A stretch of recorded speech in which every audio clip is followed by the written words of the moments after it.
The past record of the British police in catching and honestly convicting the real perpetrators of bombings in the UK is appalling. Instead, in numerous cases it has been shown that the police deliberately tampered with evidence, forced confessions out of suspects, and withheld information that would clear them. You think we're exaggerating? Then go on the internet and look up the following. The Birmingham 6.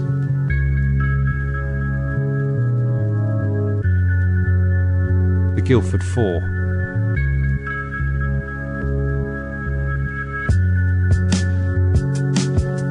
The Maguire 7.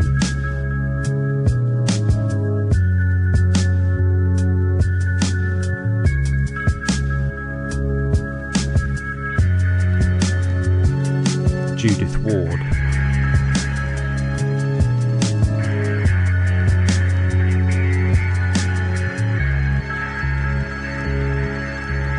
Danny McNamee.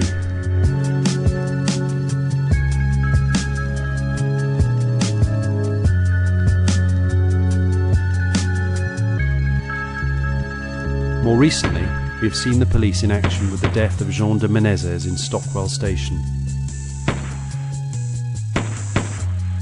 Having killed an innocent man for no reason other than they thought he was someone else, who they also should not have killed, they responded to the outcry with a string of lies and deception. And despite all the investigations, no police officer was charged or punished in any way for the murder.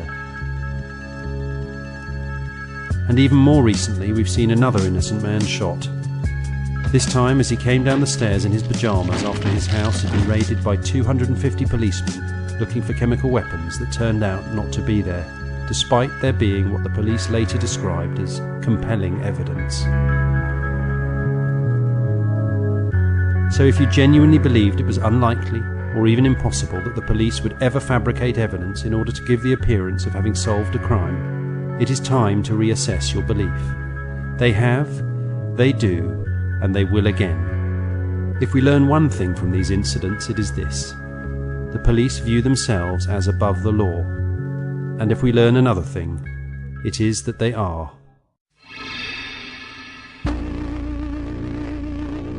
In the wake of the bombs, Britain has been left a changed nation.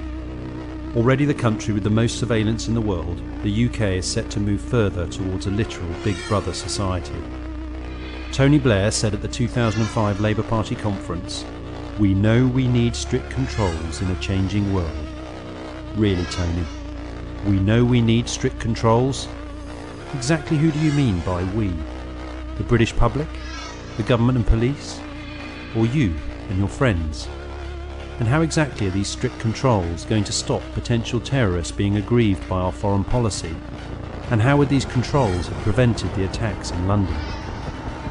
We have just been fortunate enough to see these strict controls in their true light during the latest terrorist threat, which played out across the UK like an Orwellian pantomime. On the 10th of August, 24 supposed terrorists were arrested. They were allegedly just about to blow up 10 planes in mid-air using liquid explosives, despite the fact they had no bombs, no plane tickets, and several of them didn't even have passports. With the threat apparently foiled, the terrorist alert level immediately went up to critical, indicating that a terrorist attack was still deemed imminent. In response to this insanity, the airports immediately introduced an absurd draconian policy regarding carry-on luggage. No liquids could be carried onto the plane. iPods, phones and even books were banned, and mothers were made to taste their baby milk to prove it wasn't explosive. Thankfully, our Prime Minister managed to depart for his family holiday in the Caribbean before the airport clampdown occurred. As Blair also helpfully explained at the Labour conference, ID cards, traditionally resisted by the public, would be introduced. Again, because he says they are necessary in a changing world. But every one of the 4 alleged 7/7 bombers would have legally had one. So what are they hoping to achieve with them?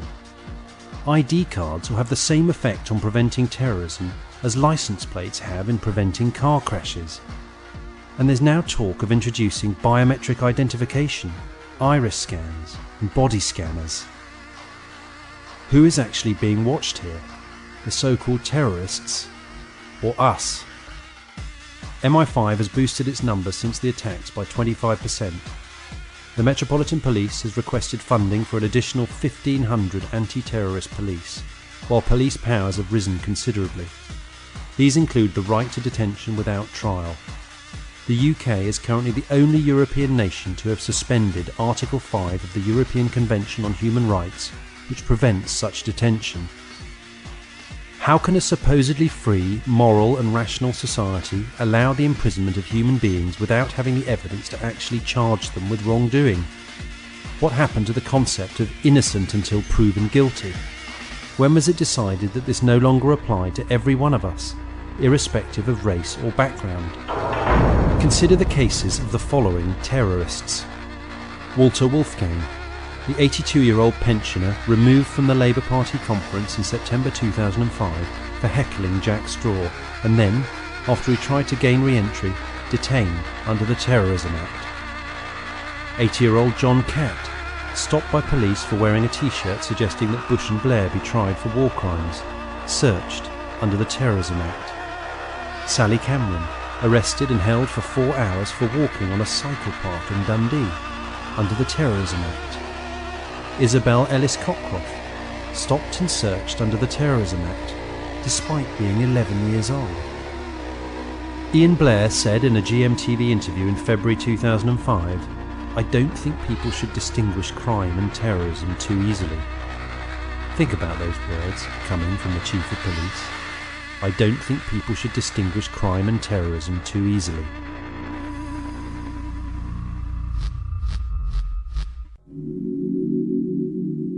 In the most extraordinary and draconian expansion of their powers ever seen in the UK, the Serious Organised Crime and Police Act came into power in 2005. The provision you may have heard about in the media was Section 132, the restriction to demonstrate within 1 kilometre of Parliament Square, obviously an essential tool in fighting organised crime. The first conviction under the Act was in December 2005, after Maya Evans was arrested for reading out the names of British soldiers killed in the Iraq War under the cenotaph, without permission. Since when was peaceful protest a serious organised crime?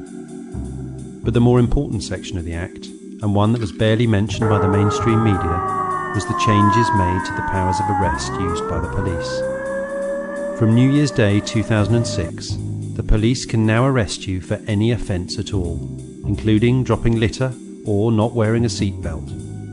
Indeed, according to the actual wording of the Act, the police can even arrest you, quote, to enable the name of the person to be ascertained.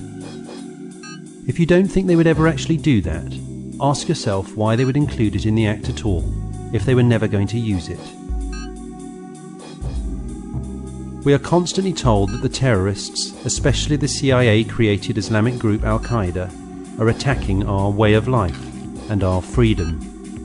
But these transparently absurd claims are made only by our government, never by the terrorists themselves, who consistently cite very different and very specific grievances.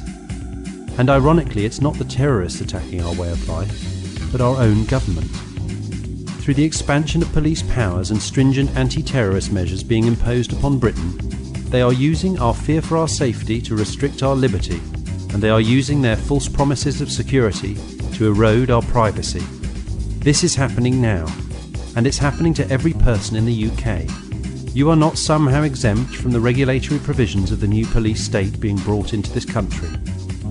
The terrorists cannot take away our freedom or change our way of life. Only our own elected leaders can do that, and they are.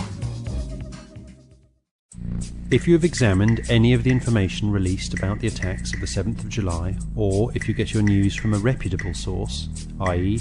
one outside of the mainstream media, then you probably are one of those advocating an inquiry into the London bombings. We suggest you stop wasting your time. Why? Because full public inquiries are not full, and they're not public. These terms are used simply to delude us into thinking that the process of an inquiry is intended to uncover the truth about something. This is simply not the case. Let's recall the last major public inquiry held in the UK, the Hutton inquiry, set up to investigate the apparent suicide of Dr. David Kelly, with a side mandate of examining whether the government manipulated intelligence to facilitate the invasion of Iraq. Given that Hutton was appointed by Lord Faulkner, the very man who continues to declare that the Iraq invasion was somehow legal, it is unsurprising that Hutton absolved Blair and his government of blame. The inquiry refuted allegations that the government had lied about information on Iraq's non-existent weapons of mass destruction, something that any rational person doing an hour of research can see clearly that they did. And more incredulously, Hutton ruled that Dr. David Kelly committed suicide, despite all the physical and medical evidence that clearly points to him having been murdered. But it gets worse.